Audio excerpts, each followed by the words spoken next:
In this video, we'll explore how a robo dog efficiently learns to walk in less than an hour using nothing but its AI brain.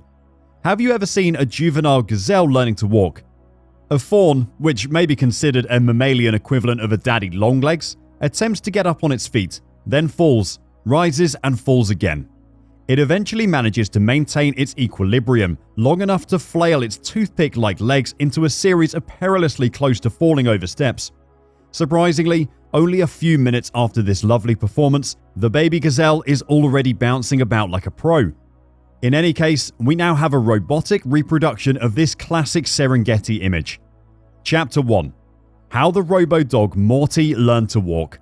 The gazelle in this story is really a robo dog developed by the University of California, Berkeley. In addition to this, its learning capability is astonishingly rapid, relative to the rest of robot kind. The robot is also unique in the sense that, in contrast to other more impressive robots that you may have seen online, it uses artificial intelligence to train itself how to walk on its own, without any human assistance. The robot spent the first hour of its life thrashing its legs while lying on its back, but it quickly learned to turn over, stand up, and walk after being given the opportunity. It's not the first time that an artificially intelligent robot has been used to teach itself to walk. In fact, it has been done several times before.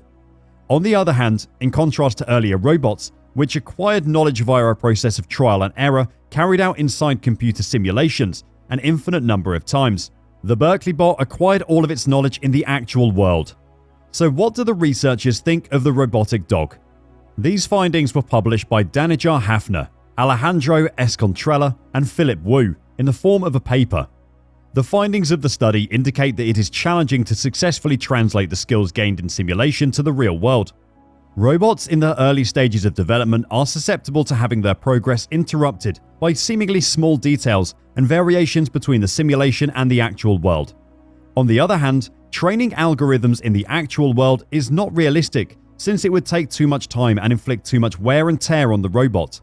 For instance, OpenAI demonstrated an AI-integrated robotic hand in 2014 that was able to manipulate a cube at the time. This hand was able to do this because it was equipped with AI. The control approach, known as dactyl, required the equivalent of about 100 years of experience in order to do this extremely easy operation in a simulation that ran on 6,144 CPUs and 8 NVIDIA V100 GPUs. Since then, there's been some promising developments, but the underlying issue has not been resolved. Because of the amount of practice and experience that is necessary to become skilled in a certain ability, pure reinforcement learning algorithms cannot be learned in the actual world. To put it another way, the learning process would render researchers and robots ineffectual before it provided any results that could be characterized as noticeable. Chapter 2.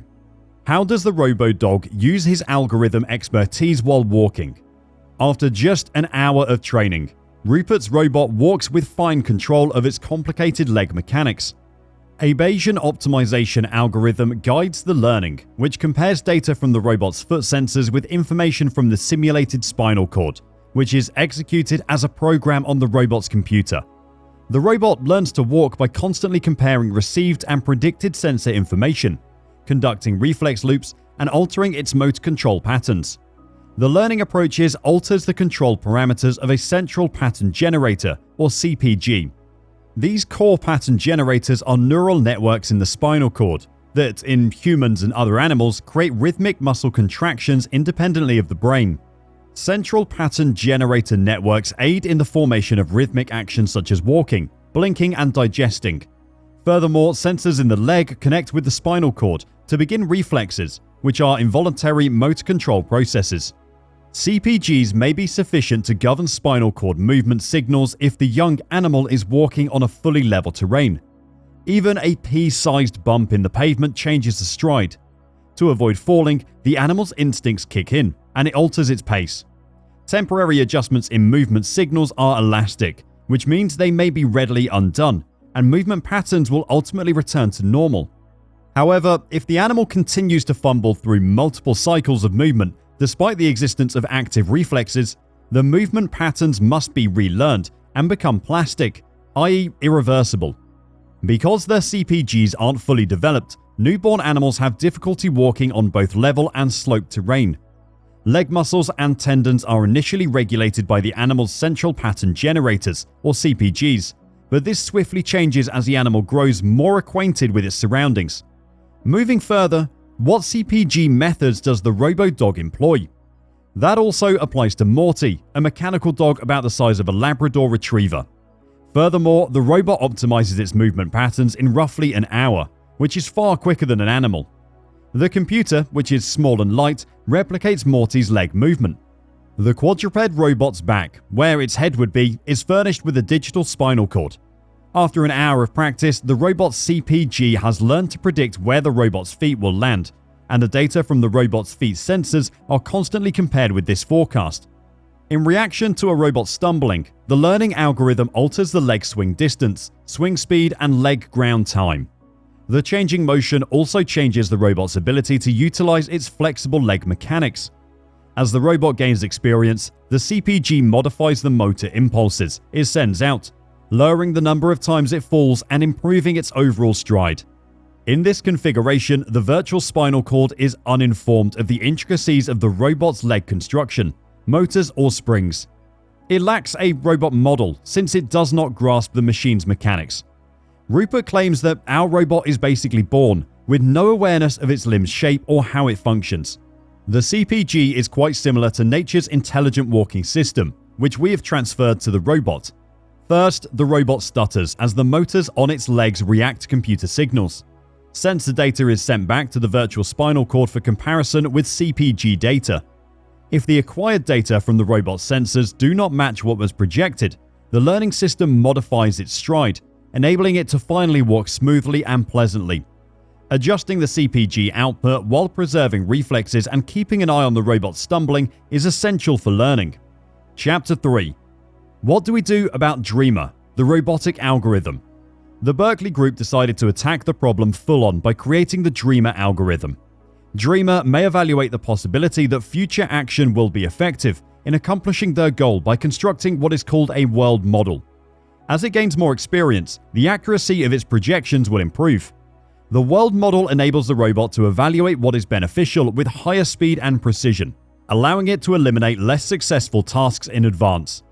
According to the researchers, learning world models from prior experience helps robots to forecast the future outcomes of alternative actions, decreasing the amount of trial and error in the real environment that is necessary to acquire productive behaviors.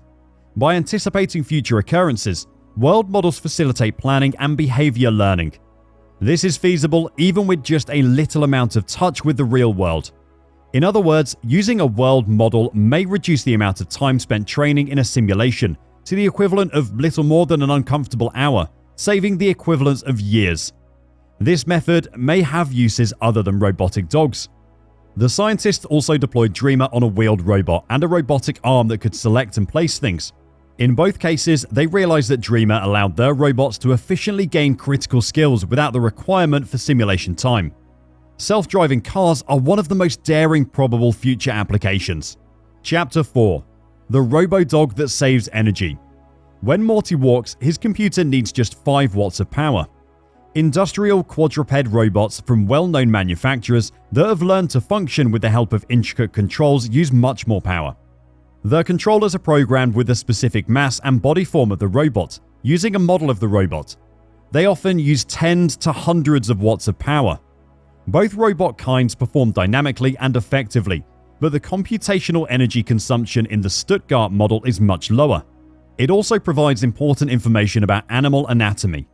We can't easily analyze a living animal's spinal cord, says Alexander Badri-Sprovitz, who co-authored the work with Rupert and directed the Dynamic Locomotion Research Group.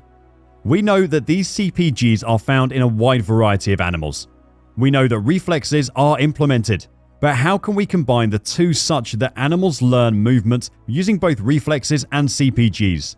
This is a basic study at the intersection of robotics and biology. The robotic model solves problems that biology alone cannot. Finally, what do we know about the issues that the AI Robo Dog is facing? In truth, there are several issues that must be addressed. Reinforcement learning may automate some of the laborious hand coding that goes into today's most powerful robots, but it still needs engineers to define a robotic's objectives and what defines success. This is a time-consuming and open-ended procedure for usage in real-world context. Furthermore, although the robot was able to outlive the team's research at this site, further training on more complex equipment may prove to be too rigorous for future robots to withstand without being destroyed. According to the survey's results, integrating simulation training with rapid learning in the real world may be very advantageous. Sure, this AI application is a step forward, and it's paving the way for scientists with robot dogs. Despite this, the creators of Dreamer believe that reinforcement learning will likely be a cornerstone technology in the future of robotic control. Thanks for watching. Drop a like and comment if you enjoyed the video, and we'll see you in the next one.